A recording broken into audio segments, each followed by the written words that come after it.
Pandian store. Meena இங்கே போனதுக்கப்புறமா சுகன்யா யோசிக்கிறாங்க. மீனாவுக்கு நம்ம பேசின விஷயம் ஏதோ தெரிஞ்சு போயிருக்கு. அதனால் இனிமேல் நாம் கொஞ்சம் ஜாக்கிரதையாக இருக்கணும். இந்த மீனாவை என்ன பண்ணி அடக்கி வைக்கிறது ஒன்றும் புரியலையே அப்படின்னு இங்கே யோசிக்கிறாங்க சுகன்யா. அப்போது மயில் இங்கே ஒரு மாதிரி சோகமாக வராங்க. உடனே சுகன்யா, என்ன மயில் வேலைக்கு கிளம்பிட்டீங்களா? ஆமாம் சித்தி, வேலைக்கு போகிறதுக்கே பிடிக்கல. ஆனால் இந்த வீட்டில் வேலைக்கு போய் தான் ஆகணும்னு சொல்கிறாங்க. அதுதான் என்ன பண்ணுன்னு தெரியல. சரி சித்தி, நான் வரேன் அப்படின்னு இங்கே மயில் போகிறாங்க. அப்போ சூர்யா யோசிக்கிறாங்க, ஒருவேளை நாம் இந்த மயிலை நம்ம கூட்டணியில் சேர்த்துக்கிட்டோம்னா கண்டிப்பாக இந்த மீனா ஆடுற ஆட்டத்துக்கு ஒரு புள்ளி வைக்கலாமே அப்படின்னு இங்கே சூர்யா முடிவு பண்ணுறாங்க. சரி, மயில் வேலைக்கு போயிட்டு வரட்டும், இன்றைக்கி நைட்டு அவள்கிட்ட பேசுவோம், பேச்சு கொடுத்து அவளை பற்றி தான் தெரிஞ்சுக்கலாம் அப்படின்னு இங்கே சூர்யா முடிவு பண்ணுறாங்க. மயிலும் வேலைக்கு கிளம்பி போகும்போது கரெக்டாக சரவணை பஸ் ஸ்டாப்பில் போகும்போது மயில் நிப்பாட்ட சொல்கிறாங்க வண்டியை. சரவணன் ஒன்று, ஏன் மயில் இங்கே இறங்குற, உன் ஆஃபீஸில் விடுறாவா அப்படின்னு கூப்பிட, இல்லை மாமா நான் இங்கேயே இறங்கிறேன், நான் ஆஃபீஸ் போய்க்கிறேன் மாமா, நீங்கள் போங்க மாமா, எனக்கு தெரிஞ்ச ஒரு பொண்ணு வரேன்னு சொல்லியிருக்கா, அவள் கூட போய்க்கிறேன். என்ன மயில் வேலைக்கு போகிற 2 நாள்லேயே ஃப்ரெண்டு பிடிச்சிட்டியா? ஆமாம் மாமா, தடியாக போகிறது கஷ்டமாக இருக்கலாம் அதான் அப்படின்னு சொல்ல சரவணனும் சரின்னு சொல்லிட்டு போயிடுறாங்க. உடனே மயில் அன்றைக்கி கேட்டு அந்த ஹோட்டல் வேலைக்கு போகிறாங்க. போகும் இங்கே அவர் கேட்குறாரு, சொல்லுமா என்ன வேணும்? ஐயோ சார், நான் தான் அன்றைக்கி வந்துட்டு போனேனே, நீ கூட வேலைக்குன்னு சொன்னீங்களே, அந்த வேலைக்காக தான் வந்திருக்கேன் அப்படின்னு சொல்ல அங்கே இருக்கலாம் சிரிக்கிறாங்க. மயிலுக்கு ஒன்று ஒரு மாதிரி வெக்கமாக இருக்குது. இருந்துச்சு சார், எதுவும் பிரச்சனையா அப்படின்னு கேட்க, இல்லைம்மா இங்கே பார்க்க போகிற வேலை சர்வர் வேலை, நீ வந்திருக்கிறத பார்த்தா ஒரு டீச்சர் வேலைக்கு வந்திருக்க மாதிரி தெரியுது. இல்லை சார், நான் அப்படியே வந்துட்டேன் கிளம்பி, நீங்கள் எப்படி இருக்குன்னு சொல்லுங்கள் சார், நான் அப்படி மாறிக்கிறேன் சார் அப்படின்னு சொல்ல உடனே அந்த மேனேஜரும் ஒரு பொண்ணை கூப்பிட்டு நம்ம ஹோட்டல் யூனிஃபார்ம் எடுத்து கொடுங்க அப்படின்னு சொல்கிறாங்க. பார்த்தா ஒரு சிவப்பு கலர் கோட்டு, தலையில் அந்த பிளாஸ்டிக் கவரு, கை ஃபுல்லாக கவர்னு சொல்லி எல்லாத்தையுமே போட்டு விட்றாங்க. போட்டு விட்டதுக்கப்புறமா இங்கே மயில் அங்கே சாப்பிட்டுட்டு போனதுக்கப்புறமா அந்த எச்சு பிளேட் எடுக்கிறது, அதை க்ளீன் பண்ணுறது அப்படின்னு எல்லா வேலையும் பார்க்குறாங்க. அப்போன்னு பார்த்து கரெக்டாக மயிலுக்கு அவங்க அம்மா ஃபோன் பண்ணுறாங்க. உடனே மயில் ஒரு கையில் ஃபோன் பேசிக்கிட்டு, சொல்லுமா வந்துட்டோமா, இந்த ஹோட்டல் வேலைக்கு தான் பார்த்துட்ருக்கேன் அப்படின்னு சொல்லி இங்கே எல்லாம் எடுத்துகிட்டு இருக்கும்போது அதை மேனேஜர் பார்த்துறாரு. நேராக வந்து மயில் ஃபோன் எடுங்க ஃபஸ்ட்டு நீங்கள் அப்படின்னு சொல்லி ஃபோனை எடுக்க சொல்லவும் மயில் அப்படியே ஃபோனை கட் பண்ணாமல் அவங்களுடைய கோட் பாக்கெட்டில் போட்டுறாங்க. இங்கே அப்புறமா, உனக்கு வேலை கொடுத்தது பெரிய விஷயம், நீ படித்த படிப்புக்கு உனக்கு இந்த வேலையே அதிகம் தான், புரியுதா? அப்படி இருக்கும்போது வேலை செய்கிற நேரத்தில் என்ன ஃபோன் உனக்கு? இங்கே பார், இனிமேல் வேலை செய்யும்போது நீ ஃபோன் பேசக்கூடாது, அப்படி ஃபோன் பேசினா உனக்கு இந்த வேலையே இருக்காது பார்த்துக்கோ அப்படின்னு கண்டபடி தட்டி விட்டு மேனேஜர் பாரு. மயில் ஒன்று, சரிங்க சார் சாரி சார் அப்படின்னு சொல்லிட்டு இங்கே அதான் க்ளீன் பண்ணி முடிச்சுட்டு அங்கே போகிறாங்க. அதை பாக்கியம் ஃபுல்லாக கேட்டுறாங்க. ஆஹா, நம்ம பொண்ணு ரொம்ப கஷ்டப்படுறாப்புளுக்கே அப்படின்னு பாக்கியத்துக்கு புரிய வருது. இங்கே வேலை முடிஞ்சதும் மயில் பாக்கியத்துக்கு கால் பண்ணுறாங்க. ஆமாம், என்னம்மா கால் பண்ணியிருந்தியே? மயில், என்னடி பண்ணுறேன், இதெல்லாம் உனக்கு தேவையாடி? ஏண்டி, நம்ம வீட்டுக்குன்னு ஒரு குடும்பத்துக்கான மான கௌரவம்லாம் இருக்குது, ஆனால் நீ இப்படி எதையுமே பார்க்காம அப்படி போய் எச்சையில் எடுத்துக்கிட்டு கண்டபடி திட்டு வாங்குறதெல்லாம் நல்லாவா இருக்க மயில்? என்னம்மா என்ன சொல்கிற? நம்ம குடும்பத்துக்கு என்ன இருக்குது? வேண்டாமா, அதை பற்றி மட்டும் பேசாத. நான் இங்கே என்ன கஷ்டத்தில் இருக்கணும்னு தெரியுமா?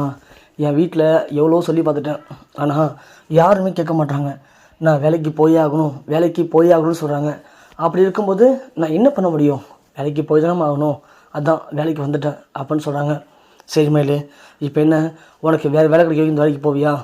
இல்லைம்மா, எனக்கு வேலைக்கு போகிறதுக்கே பிடிக்கலன்னா எவ்வளோ சொல்லிட்டேன் வீட்டில், ஆனால் அதை கேட்கறதுக்கு யாரும் அங்கே தயாராக இல்லை. அதனால் என் தலையெழுத்துன்னு சொல்லிவிட்டு நான் பாட்டுக்கு இந்த வேலையை பார்க்க வேண்டியதாம்மா. ஆனால் என்ன, இந்த வேலை பார்க்கறது எனக்கு ஒன்றும் பெரிய விஷயம் இல்லை, ஆனால் இந்த வேலை பார்க்கறத யாராவது பாத்திரம் வந்தமோ பயமாக இருக்குது. ஒரு வேளை அதை பார்த்துட்டு போய் வீட்டில் சொல்லி ஏதாவது பிரச்சனை வந்துடுமோன்னு பயமாக இருக்குது வேறு எனக்கு அப்படின்னு இங்கே மயில் ரொம்ப ஃபீல் பண்ணி அழுகுறாங்க. உடனே பாக்கியம், சரி விடு மயில், இப்போ என்ன, நீ வேலைக்கு போகக்கூடாது அவ்வளோதானே, அம்மாவே அதுக்கு ஒரு முடிவு கட்டுறேன். அம்மா வேணாம்மா, நீ இதுக்கு ஒரு முடிவு கட்டுறேன்னு சொல்லி வேற ஒரு பிரச்சனையை உண்டு பண்ணி விட்றாதம்மா, தயவு செஞ்சு வேணாம்மா, விட்டுருமா அப்படின்னு இங்கே மயில் ஃபோன் வச்சுட்டாங்க. பாக்கியம் யோசிக்கிறாங்க, இப்போ என்ன இவன் ஏன் இவ்வளோ ஃபீல் பண்ணுறான், இவன் வீட்டில் போய்ட்டு நம்ம பேச வேண்டியதான் அப்படின்னு சொல்லிட்டு இங்கே பாக்கியம் வராங்க. அடுத்த நாள் காலையில் பாக்கியமும் அவங்க வீட்டுக்காரும் வராங்க. வரவும், வாங்க சம்மந்தி எப்படி இருக்கீங்க, நல்லா இருக்கீங்களா அப்படின்னு பாண்டியை விசாரிக்கிறாரு. இங்கே பாக்கியம் நல்லா இருக்கு சம்மந்தி அப்படின்னு சொல்லிட்டு, இல்லை சம்மந்தி, கல்யாணம் ஆன கொஞ்ச நாள்லேயே மயில் வேலைக்கு போகிறது மயிலுக்கு கொஞ்சம் கஷ்டமாக இருக்குது போல், அதான் எப்போ கால் பண்ணாலும் மயில் டயர்டாகவே பேசுகிறா. ஏன் சம்மந்தி, கல்யாணம் பொண்ணு உடனே வேலைக்கு போகிறது நல்லாவா இருக்குது அப்படின்னு இங்கே பாக்கியம் பேச, பாண்டிய ஒன்று, என்ன சம்மந்தி பேசுகிறீங்க, கல்யாணம் ஒன்று வீட்டில் போட்டு அடைச்சி வச்சு வேலையெல்லாம் வாங்கினா படித்த பொண்ணு என்ன சொல்லுவா, கல்யாணம் ஆன உடனே நான் என்னுடைய சுதந்திரத்தெலாம் விட்டுட்டு இப்படி வீட்டுக்குள்ளேயே முடங்கி கிடக்கிறேன் அப்படின்னு ஃபீல் பண்ணுவாங்க. அதனால தான் கல்யாணம் ஆன உடனே நான் வேலைக்கு போக சொல்லிட்டேன். அதனால் மயிலுக்கு ஒரு பிரச்சனை இல்லை சம்மந்தி. நான் மயில்கிட்ட கேட்டேன், மயிலுக்கு இது ஒன்றும் புதுசு இல்லைல்ல, படித்த பொண்ணுங்க வேலைக்கு போய் தானே சம்மந்தி ஆக முடியும் அப்படின்னு பாண்டியன்னு பேசுகிறாரு. இங்கே பாக்கியத்தால் ஒன்றுமே பேச முடியல. சரி சம்மந்தி அப்படின்னு சொல்லிட்டு பாக்கியம் கிளம்பிடுறாங்க. பாக்கியம் போனதும் மயிலுக்கு கால் பண்ணுறாங்க. ஏமா, நான் தான் சொன்னேன்ல, இங்கே எல்லாருமே ஒரு முடிவோடு இருக்காங்க. நீ இவ்வளோ பெரிய படிச்சிருக்கல, இவ்வளோ பெரிய படிச்சுட்டு எதுக்கு வீட்டில் இருக்கணும், வேலைக்கு போன்னு சொல்கிறாங்க. எல்லாத்துக்கும் காரணம் நீ தானம்மா. நீ மட்டும் அப்போல்லாம் சொல்லாமல் இருந்தா என்னை இப்படி யாரும் வேலைக்கு போன்னு டார்ச்சர் பண்ணியிருக்க மாட்டாங்களே. எனக்கு வேலை பார்க்கவே பிடிக்கிறம்மா. நான் வீட்டிலே இருக்கலாம்னு எனக்கு ஆசையாக இருக்குது. ஆனால் எங்கே நான் வீட்டில் இருக்கிறது, என்னால் முடியலம்மா, ரொம்ப கஷ்டமாக இருக்குமா அப்படின்னு இங்கே மயில் ஃபீல் பண்ணி பேசுகிறத சுகன்யா பார்த்துட்றாங்க. என்ன இது, மயில் ஏதோ வேலையை பற்றி அவங்க அம்மாட்ட ரொம்ப அழுது பேசுது. அப்போது மயிலுக்கு வேலைக்கு போகிறது பிடிக்கலையா, இல்லை வேறு என்ன பிரச்சனை அப்படின்னு சொல்லி சுகன்யா யோசிக்கிறாங்க. ஒரு வேளை வேலை பார்க்கறதுனா பிரச்சனையாக இருக்குமோ அப்படின்னு முடிவு பண்ண சுகன்யா இங்கே மயில் அடுத்த நாள் காலையில் வேலைக்கு போகும்போது மயிலை அப்படியே சுகன்யா ஃபாலோ பண்ணி போகிறாங்க. பார்த்தா இங்கே சரவணை கூட போய் பஸ் ஸ்டாப்பில் இறக்கி விட்டு அவர் வேலைக்கு போயிட்டாரு. அதுக்கப்புறம் மயில் அங்கேருந்து நடந்தே போகிறாங்க. இங்கே சுகன்யாவும் ஒரு ஆட்டோவில் மயிலை ஃபாலோ பண்ணி போகிறாங்க. பார்த்தா மயில் ஒரு ஹோட்டல் உள்ள போகிறாங்க. என்ன இவன் ஹோட்டலுக்குள்ளே போகிறான், ஒரு சாப்பாடு தான் போகிறாளா அப்படின்னு இங்கே சுகன்யா ரொம்ப நேரம் வெயிட் பண்ணி பார்க்குறாங்க. ஆனால் மயில் வரவே இல்லை. என்ன இது, 1 மணி நேரம் ஆக போகுது, மயில் வரவே இல்லையே, ஒருவேளை உள்ளே என்ன பண்ணுவான் அப்படின்னு சுகன்யா பொறுமையாக போய் பார்க்குறாங்க. பார்த்தா மயில் இங்கே ஒரு கோட்டை போட்டுக்கிட்டு எச்செல்லாம் எடுத்துகிட்டு இருக்கறத சுகன்யா பார்த்துறாங்க. ஓ, அப்போது மயில் இந்த வேலை தான் பார்க்குறாளா, இதனால தான் அவளுக்கு கஷ்டமாக இருக்குது போல், அதனால தான் டெய்லியும் டயர்டாக வராளா, அதனால தான் அவங்க அம்மாவை கூப்பிட்டு வேலைக்கு போகிறது வேணான்னு சொல்லி தடுத்து நிப்பாட்ட ட்ரை பண்ணாளா, இவன் ஏன் இவ்வளோ படிச்சுட்டு இந்த வேலைக்கு போகிறான், ஒன்றும் புரியலையே. ஓகே, இதை வச்சு மயிலை நம்ம கைக்குள்ளே போட்டுக்க வேண்டியதான் அப்படின்னு இங்கே சூனியா முடிவு பண்ண சுகன்யா இங்கே வீட்டில் போய் வெயிட் பண்ணுறாங்க. நைட்டு மயில் வேலை முடிச்சுட்டு வராங்க.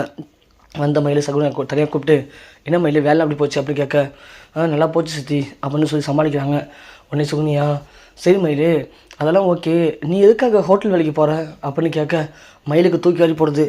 என்ன சித்தி சொல்கிறீங்க அப்படின்னு கேட்க, என்ன மயில் எனக்கு தெரியாது நினச்சியா, நீ அந்த ஹோட்டலில் வேலை பார்க்கறத நான் பார்த்துட்டேன், அதுவும் எச்சு பிளேட் எடுத்துகிட்டு இருக்கேன், நீ தான் இந்த வீட்லேயே அதிகமாக படிச்சிருக்க, அப்படி இருக்கும்போது எதுக்காக போயிட்டு இந்த எச்சு பிளேட்லாம் எடுத்து வேலை பார்த்துட்ருக்க, உண்மையை சொல்லு அப்படின்னு சொல்ல, உடனே மயிலும் சோனியாவுடைய காலை பிடிச்சி அழுகுறாங்க. சித்தி நான் சொல்கிறது கேளுங்க சித்தி, நான் வேலை கிடைக்கல, அதனால் ஒரு வழி இல்லாமல் அந்த வேலைக்கு போயிட்டுருக்கேன், அது வேலை கிடைக்கலாம் வீட்டில் சொல்ல வேண்டியது தானே, அதுக்கே அந்த வேலைக்கு போகிறேன். இல்லை சித்தி, நான் ஏற்கனவே பார்த்து டீச்சர் வேலையை விட்டுட்டேன் இந்த வேலையை நம்பி, இப்போது இந்த வேலையிலையும் எனக்கு கிடைக்கல, அதை வீட்டில் சொன்னால் மாமா தப்பாக நினச்சிப்பாரு அப்படின்னு தான் வேறு வழி இல்லாமல் இந்த வேலைக்கு போயிட்டுருக்கேன். இந்த வேலைக்கு போகிறத வீட்டில் எடுத்து சொல்லிட்டேன் சித்தி, நான் இன்னும் கொஞ்ச நாள்லேயே வேறு வேலைக்கு மாறிடும் சித்தி, ப்ளீஸ் சித்தி அப்படின்னு அழுகுறாங்க மயில். உண்மை சொல்லு மயில், இதுதான் காரணமா இல்லை வேறு எதுவும் காரணம் இருக்கா அப்படின்னு சோனியா கேட்க, இங்கே சுதாரிச்சிட்ட மயில், இல்லை சித்தி இது மட்டும் தான் சித்தி அப்படின்னு சொல்லி மயில் அழுகவும், சரி அப்படின்னா நான் சொல்கிற எல்லாத்தையும் நீ கேட்கணும், புரியுதா, நான் சொல்லலாம் கேட்டேன்னா நான் உன்னை பாண்டி மாமாட்ட சொல்ல மாட்டேன், இல்லை உன்னை 10 விஷயத்த பாண்டி மாமாட்ட போட்டு கொடுத்துருவேன் அப்படின்னு இங்கே சுகுனியா மயில் மிரட்டி விட்றாங்க. மிரட்டி விட்டு போகவும் மயில் பயங்கரமாக அழுதுட்டுருக்காங்க. இதை நம்ம மீனா கேட்டுறாங்க. மீனை கேட்கவும், என்னக்கா இங்கே என்ன நடந்துச்சு இப்போது, எதுக்கு நீங்கள் அழுதுட்ருக்கீங்க அப்படின்னு கேட்க, மயில் ஏதாவது சொல்லி சமாளிக்கலாம் ட்ரை பண்ணுறாங்க. ஆனால் இங்கே மீனா பாதி கேட்டுறதுனால வேறு வழி இல்லாமல் மயில் உண்மையாக சொல்கிறாங்க. இது மாதிரி அந்த இடத்துல வேலை கிடைக்கல, அதனால ஹோட்டல் வேலைக்கு போனேன், ஆனால் அதை இவங்க பார்த்துட்டாங்க, அதுக்காக என்ன வேறு ஒன்றும் பிளாக்மெயில் பண்ணுறாங்க மீனா, எனக்கு ரொம்ப கஷ்டமாக இருக்குது அப்படின்னு இங்கே மயில் சொல்ல, மீனாவும் சரிக்கா இதுக்கு நானே ஒரு முடிவு காட்டுறேன் அப்படின்னு மீனை சொல்லிட்டு போயிடுறாங்க. அடுத்த நாள் பார்த்தா இங்கே சுகன்யா ஒரு கிஃப்ட் வேண்ட சொல்கிறாங்க. எதுக்குன்னா அரசிக்கு கொடுத்து அதை குமார்ட்ட கொடுக்க சொல்லணும் அப்படின்னு இங்கே சுகன்யா ஒரு கிஃப்ட் வேண்ட சொல்கிறாங்க. மயிலும் வழி இல்லாமல் வரும்போது அந்த கிஃப்ட்டை வாங்கிட்டு வராங்க.